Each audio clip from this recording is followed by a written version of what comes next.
commanders of the 16th Field Regiment with UN forces in Korea pick up their Christmas rations. Lieutenant Dennis Anson of Auckland checks in some of the more choice items. Corporal Rowley Fleming of Temuka and Colin Muir of Wellington look after the pork, and Corporal Leo Dent from New Plymouth manhandles a couple of 20-pound turkeys.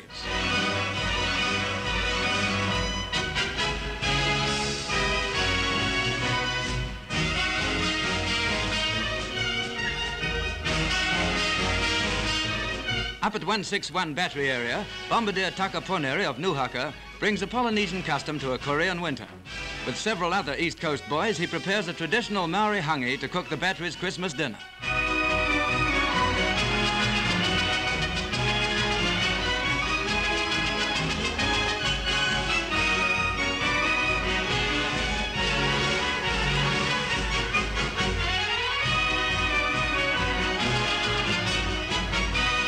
When the preheated rocks are well and truly covered with fat turkeys, water is thrown over them, and as the resulting steam cloud hits the cold air, the hangi is covered, ready for sealing with earth. Over at the cookhouse, the Army pattern field ovens are still working, but only on light duties.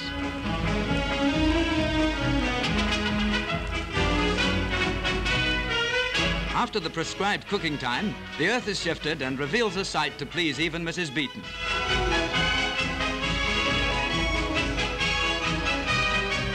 There's no shortage of volunteers when it comes to unloading the hangi.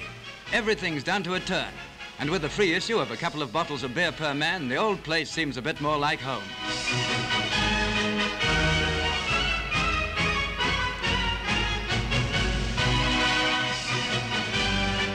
In keeping with Army tradition, Christmas dinner is served by the officers.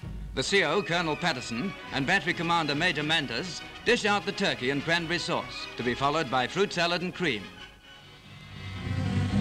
The long Cold War goes on. Forward in the OPIP, Captain Macready of Wellington watches his battery gunfire pinpoint the enemy positions in the bleak Korean hills.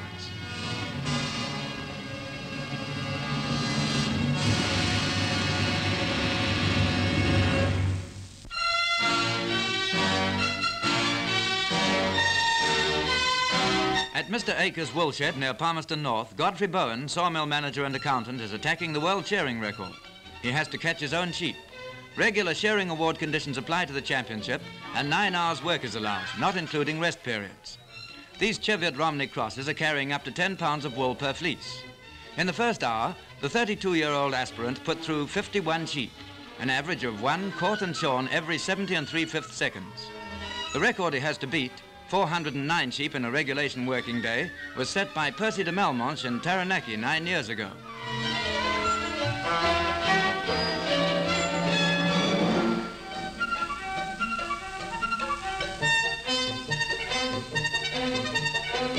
One more towards the record. Godfrey Bowen is aiming today to strip 485 sheep of their winter uniforms.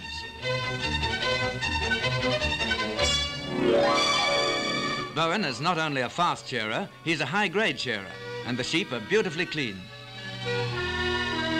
Towards the end of the day, the strain begins to tell. It's not only the work that's tiring, but the fact of working amidst a tight press of spectators.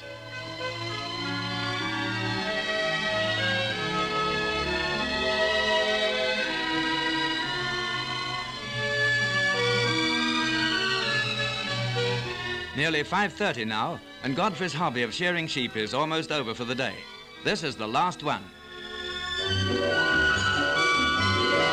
He's beaten the record by 47 sheep, and during the day dropped about 2 tons of wool on the floor for his cobber to pick up, over 1,000 pounds worth. 447, 450, 453, 456. But there'll be no need for the new champion to count sheep to get some sleep tonight. One more job first, though, with the official witnesses, timekeepers, past champions, friends and neighbors. Congratulations, Godfrey.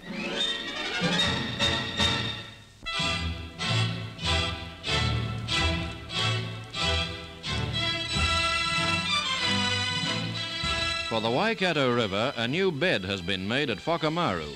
It's 23 feet wide, 27 feet deep, 850 feet long. With scaffolding removed, all holes are cleaned out and filled, all concrete polished. It's a diversion channel for the river. There must be a minimum of skin friction if the river is to flow through smoothly. At the entrance is a barrier of rock, drilled with holes 30 feet deep. loaded with 1.5 tons of gelatine dynamite. Even the last charges are thrust far down. We call this rock wall a dumpling. The upper dumpling, this one is. Before the charges are exploded, the channel's allowed to fill with water. This will check flying fragments and help direct the burst upwards. It's nearly time. In a moment, the diversion channel will break open to the river. There's more than a bucket full of water being lifted up to the left there.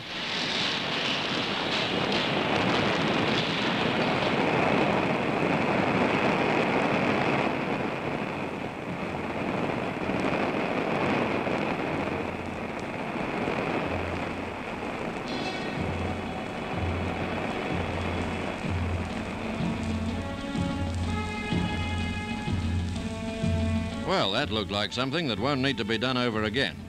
A small amount of shattered rock lies in the riverbed, but a few days' work with a drag line will clean it out. Foundations for the Whakamaru Dam are down as far as water level, and now the river must go elsewhere.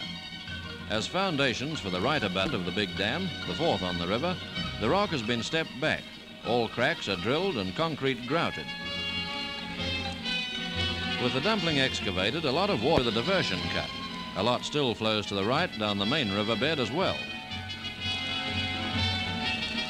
300 yards downstream, the two join up again. On the left bank of the river, bulldozers are bringing up material for a coffer dam to seal off the natural riverbed and put all the water through the diversion cut behind them.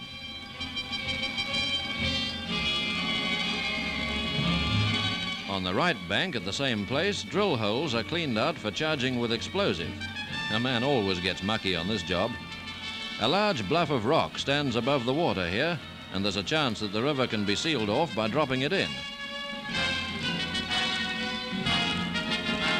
Across the river, bulldozers go on filling her in from their side.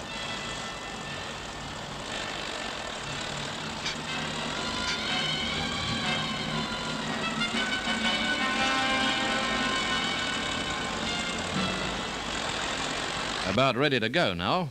Close the main switch, then close the switch the charges are wired to.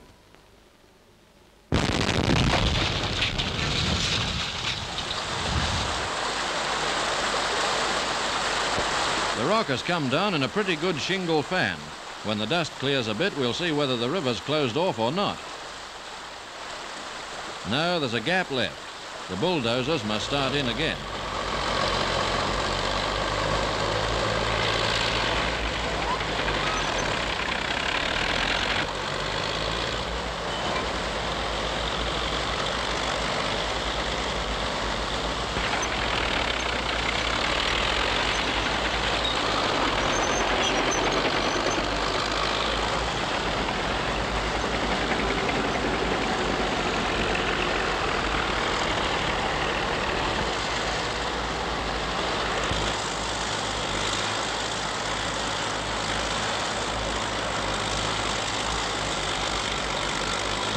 She seems a bit reluctant, does the old river, to leave the rocky bed she's made for herself, but with a few bulldozers gently persuading her, she'll move over in time.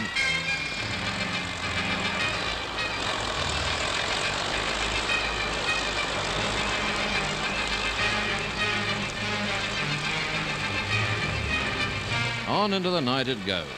Work never stops on these hydroelectric jobs, reshaping the Waikato Valley.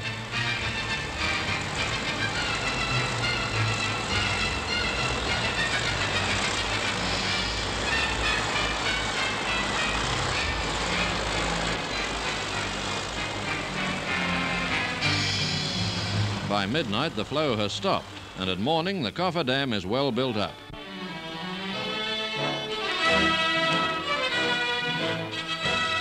Where the bluff used to be, more rock is thrown down to make the coffer dam solid.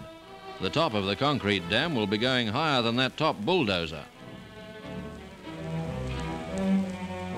During the night, the diversion has been completed. The river's in her new bed. This concrete channel, 23 feet wide, 27 feet deep, 850 feet long, will keep the river out of the way while we build dam and powerhouse at Whakamaru.